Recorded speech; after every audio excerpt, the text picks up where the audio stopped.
इंद्रियों को विषयों से समेटना कठिन है, इस पर प्रकाश डालते हैं। यततो ह्यपि कौन्तेय पुरुषस्य विपश्चितः इंद्रियाणि प्रमाथीनि हरन्ति प्रसभं मनः।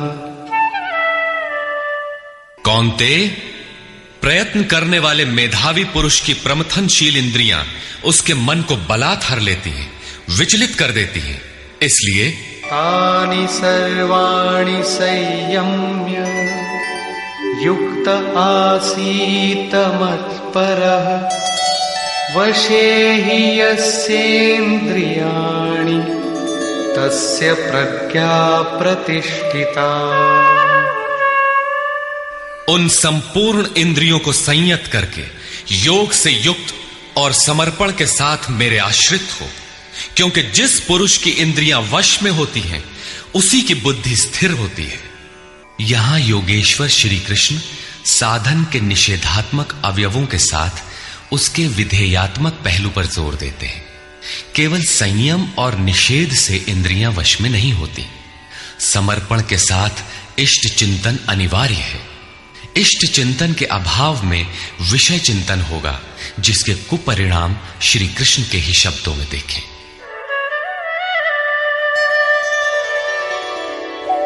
ध्यायतो विषयान् पुंसः संगस्तेषूपजायते संगात् संजायते कामः कामात् क्रोधोऽभिजायते।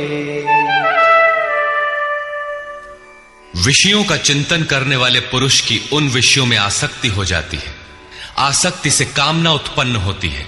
कामना पूर्ति में व्यवधान आने से क्रोध उत्पन्न होता है।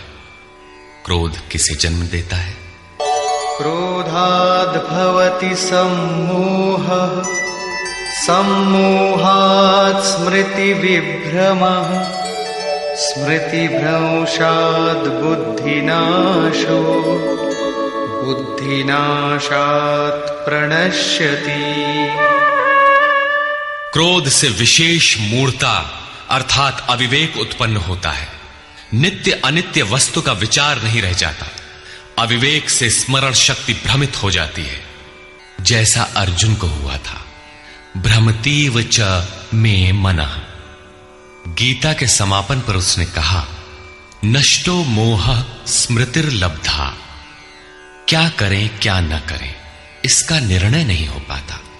स्मृति भ्रमित होने से योग परायण बुद्धि नष्ट हो जाती है, और बुद्धि नाश होने से ये पुरुष अपने श्रेय साधन से च्युत हो जाता है। यहां श्री कृष्ण ने बल दिया है कि विषयों का चिंतन नहीं करना चाहिए। साधक को नाम, रूप, लीला और धाम में ही कहीं लगे रहना चाहिए। भजन में ढील देने पर मन विषयों में जाएगा।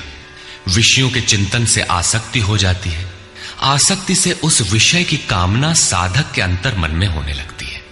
कामना की पूर्ति में व्यवधान होने पर क्रोध, क्रोध से अविवेक, अविवेक से स्मृति भ्रम और स्मृति भ्रम से बुद्धि नष्ट हो जाती है। निष्काम कर्म योग को बुद्धि योग कहा जाता है, क्योंकि बुद्धि स्तर पर इसमें विचार रखना चाहिए कि कामनाएं न आने पाए। फल है ही नहीं। कामना आने से यह बुद्धि योग नष्ट हो जाता है। साधन करिय विचारहीन मन शुद्ध होए नहीं तैसे। विचार आवश्यक है। विचार शून्य पुरुष श्रेय साधन से नीचे गिर जाता है। साधन क्रम टूट जाता है, सर्वथा नष्ट नहीं होता। भोग के पश्चात साधन वहीं से पुनः आरंभ होता है जहां अवरुद्ध हुआ था। ये तो विषयाभिमुख साधक की गति है। स्वाधीन अंतःकरण वाला साधक किस गति को प्राप्त होता है? इस पर श्री कृष्ण कहते हैं,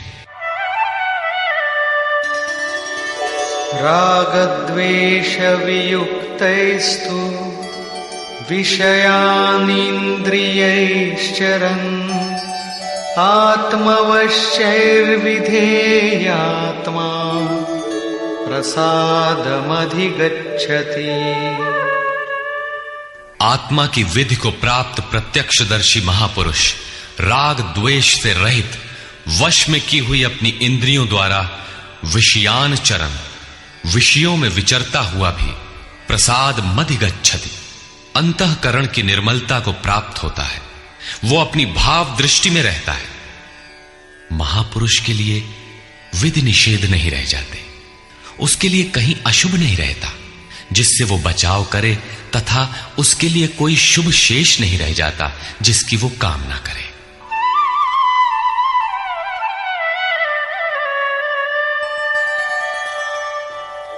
प्रसादे सर्वदुःखानां हानिरस्योपजायते प्रसन्नचेतसो याशु बुद्धिः पर्यवतिष्ठते। भगवान के पूर्ण कृपा प्रसाद भगवत्ता से संयुक्त होने पर इसके संपूर्ण दुखों का अभाव हो जाता है। दुखालयम अशाश्वतम संसार का अभाव हो जाता है और उस प्रसन्न चित्त वाले पुरुष की बुद्धि शीघ्र ही अच्छी प्रकार स्थिर हो जाती है। किंतु जो योग युक्त नहीं है उनकी दशा पर प्रकाश डालते हैं। नास्ति बुद्धिरयुक्तस्य न चायुक्तस्य भावना न चाभावयतः शान्तिः अशान्तस्य कुतः सुखम्। योग साधन रहित पुरुष के अंतःकरण में निष्काम कर्मयुक्त बुद्धि नहीं होती। उस अयुक्त के अंतःकरण में भाव भी नहीं होता। भावना रहित पुरुष को शांति कहां और अशांत पुरुष को सुख कहां। योग क्रिया करने से कुछ दिखाई पड़ने पर ही भाव बनता है। जाने बिनु ना होई प्रतीति, भावना बिना शांति नहीं मिलती और शांति रहित पुरुष को सुख अर्थात शाश्वत सनातन की प्राप्ति नहीं होती। इंद्रियाणां हि चरतां यन्मनोनुविधीयते तदस्य हरति प्रज्ञां वायुर्नावमिवाम्भसि। जल में नाव को जिस प्रकार वायु हरण करके गंतव्य से दूर कर देता है, ठीक वैसे ही विषयों में विचरण करती हुई इंद्रियों में जिस इंद्रिय के साथ मन रहता है, वो एक ही इंद्रिय उस अयुक्त पुरुष की बुद्धि को हर लेती है। अतः योग का आचरण अनिवार्य है। क्रियात्मक आचरण पर श्री कृष्ण पुनः बल देते हैं। तस्माद्यस्य महाबाहो निगृहीतानि सर्वशः इंद्रियाणीन्द्रियार्थेभ्यः तस्य प्रज्ञा प्रतिष्ठिता। इससे हे महाबाहो, जिस पुरुष की इंद्रियां इंद्रियों के विषयों से सर्वथा वश में की हुई होती हैं, उसकी बुद्धि स्थिर होती है। बाहु कार्य क्षेत्र का प्रतीक है। भगवान महाबाहु एवं आजानुबाहु कहे जाते हैं। वे बिना हाथ पैर के सर्वत्र कार्य करते हैं। उनमें जो प्रवेश पाता है या जो उसी भगवत्ता की ओर अग्रसर है, वो भी महाबाहु है। श्री कृष्ण और अर्जुन दोनों को महाबाहु कहा गया है। या निशा सर्वभूतानां तस्यां जागर्ति संयमी यस्यां जागृति भूतानि सा निशा पश्यतो मुनि।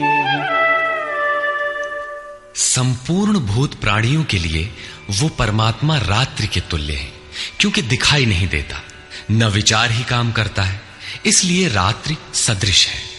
उस रात्रि में परमात्मा में संयमी पुरुष भली प्रकार देखता है, चलता है, जागता है, क्योंकि वहां उसकी पकड़ है। योगी इंद्रियों के संयम द्वारा उसमें प्रवेश पा जाता है। जिन नाशवान सांसारिक सुख भोग के लिए संपूर्ण प्राणी रात दिन परिश्रम करते हैं, योगी के लिए वही निशा है। रमा विलासु राम अनुरागी, तजत बमन जिमि जन बड़ भागी। जो योगी परमार्थ पथ में निरंतर सजग और भौतिक ऐषणाओं से सर्वथा निस्पृह होता है, वही उस इष्ट में प्रवेश पाता है।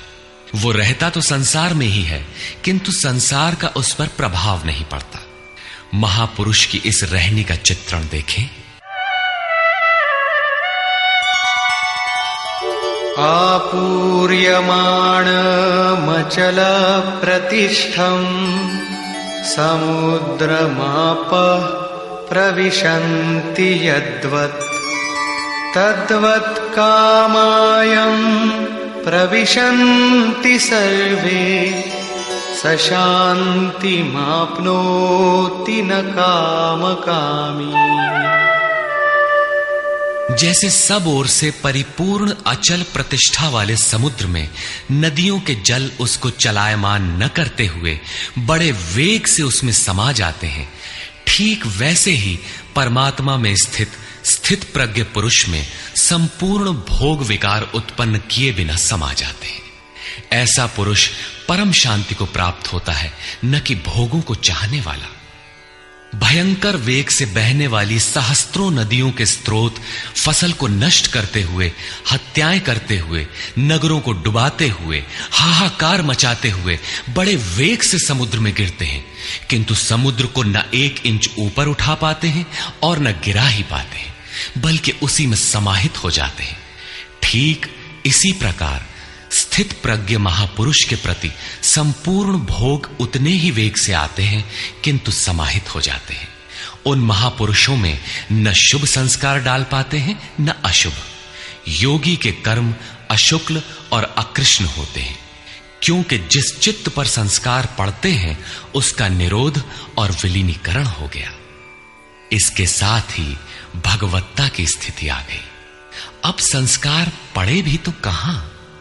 इस एक ही श्लोक में श्री कृष्ण ने अर्जुन के कई प्रश्नों का समाधान कर दिया। उसकी जिज्ञासा थी कि स्थित प्रज्ञ महापुरुष के लक्षण क्या हैं, वो कैसे बोलता है, कैसे बैठता है, कैसे चलता है। श्री कृष्ण ने एक ही शब्द में उत्तर दिया कि वे समुद्रवत होते हैं। उनके लिए विधि निषेध नहीं होता कि ऐसे बैठो और ऐसे चलो। वे ही परम शांति को प्राप्त होते हैं, क्योंकि वे संयमी हैं। भोगों की कामना वाला शांति नहीं पाता। इसी पर पुनः बल देते हैं। विहाय कामान्यः सर्वान् पुमांश्चरति निःस्पृहः निर्ममो निरहंकारः स शान्तिमधिगच्छति। जो पुरुष संपूर्ण कामनाओं को त्याग कर निर्ममः, मैं और मेरे के भाव तथा अहंकार और स्पृहा से रहित होता हुआ बरतता है, वो उस परम शांति को प्राप्त होता है जिसके बाद कुछ भी पाना शेष नहीं रह जाता। एषा ब्राह्मी स्थितिः पार्थ नैनां प्राप्य विमुह्यति स्थित्वा स्यामन्तकालेऽपि ब्रह्मनिर्वाणमृच्छति। पार्थ, उपर्युक्त स्थिति ब्रह्म को प्राप्त हुए पुरुष की स्थिति है। समुद्रवत उन महापुरुषों में विषय नदियों की तरह समा जाते हैं। वे पूर्ण संयमी और प्रत्यक्षता परमात्मदर्शी हैं। केवल अहम ब्रह्मास्मि पढ़ लेने या रट लेने से यह स्थिति नहीं मिलती। साधन करके ही इस ब्रह्म की स्थिति को पाया जाता है। ऐसा महापुरुष ब्रह्म निष्ठा में स्थित रहते हुए शरीर के अंत काल में भी ब्रह्मानंद को ही प्राप्त होता है। निष्कर्ष, प्रायः कुछ लोग कहते हैं कि दूसरे अध्याय में गीता पूर्ण हो गई, किंतु यदि केवल कर्म का नाम मात्र लेने से कर्म पूरा हो जाता हो, तब तो गीता का समापन माना जा सकता है। इस अध्याय में योगेश्वर श्री कृष्ण ने यही बताया कि अर्जुन, निष्काम कर्मयोग के विषय में सुन, जिसे जानकर तू संसार बंधन से छूट जाएगा। कर्म करने में तेरा अधिकार है, फल में कभी नहीं। कर्म करने में तेरी अश्रद्धा भी ना हो, निरंतर करने के लिए तत्पर हो जा। इसके परिणाम में तू परम दृष्टवा, परम पुरुष का दर्शन कर स्थित प्रज्ञ बनेगा, परम शांति पाएगा। किंतु यह नहीं बताया कि कर्म है क्या। यह सांख्य योग नामक अध्याय नहीं है। यह नाम शास्त्रकार का नहीं, अपितु टीकाकारों की देन है। वे अपनी बुद्धि के अनुसार ही ग्रहण करते हैं, तो आश्चर्य क्या है। इस अध्याय में कर्म की गरिमा, उसे करने में बरती जाने वाली सावधानी और स्थित प्रज्ञ के लक्षण बताकर श्री कृष्ण ने अर्जुन के मन में कर्म के प्रति उत्कंठा जागृत की है। उसे कुछ प्रश्न दिए हैं। आत्मा शाश्वत है, सनातन है, उसे जानकर तत्वदर्शी बनो। उसकी प्राप्ति के दो साधन हैं, ज्ञान योग और निष्काम कर्म योग। अपनी शक्ति को समझकर हानि लाभ का स्वयं निर्णय लेकर कर्म में प्रवृत्त होना ज्ञान मार्ग है, तथा इष्ट पर निर्भर होकर समर्पण के साथ उसी कर्म में प्रवृत्त होना निष्काम कर्म मार्ग या भक्ति मार्ग है। गोस्वामी तुलसीदास ने दोनों का चित्रण इस प्रकार किया है। मोरे प्रौढ़ तनय सम ज्ञानी, बालक सुत समदास अमानी। जनहि मोर बल निज बल ताही, दुह कह काम क्रोध रिपु आही। मेरे दो प्रकार के भजने वाले हैं, एक ज्ञान मार्गी, दूसरा भक्ति मार्गी। निष्काम कर्म मार्गी या भक्ति मार्गी शरणागत होकर मेरा आश्रय लेकर चलता है।